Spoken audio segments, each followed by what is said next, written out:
చూస్తున్నారు. నిన్న చంద్రబాబు గారు ఒక మీటింగ్ పెట్టారట ఎమ్మెల్యేలతో. 100 రోజుల పాలనపై 100 విజయాలు అంటూ ఒక కరపత్రం రిలీజ్ చేశారట. వీటిలో కొన్ని అంశాలు ఇది చదివితే ఎవరికైనా, ఇది వింటే ఎవరికైనా నవ్వొచ్చేయి. వీళ్ళ విజయాలు, చంద్రబాబు గారి విజయాలు. హామీలు ఇవ్వడం 100 రోజుల విజయం అట. చేసిన పర్యటనలు కూడా 100 రోజుల విజయం అట. వరద సహాయం కింద ఇచ్చిన 25 కేజీల బియ్యం 100 రోజుల విజయం అట. బుడమేరు గన్లు పూడ్చడం 100 రోజుల విజయం అట.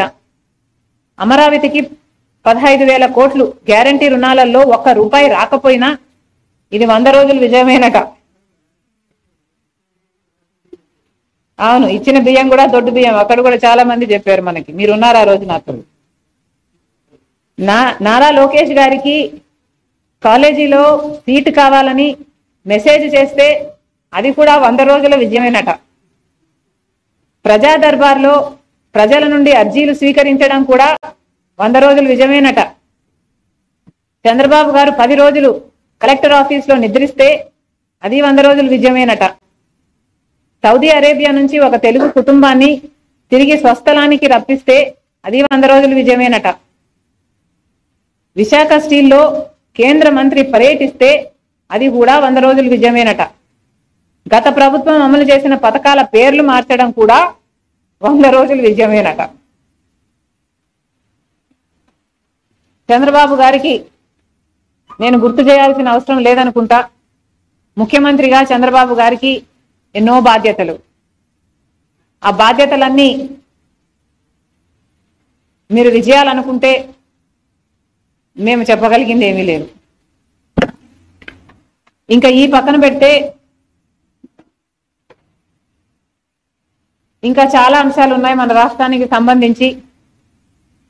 ప్రత్యేక హోదా అని మోడీ గారు మనకు మాటిచ్చారు.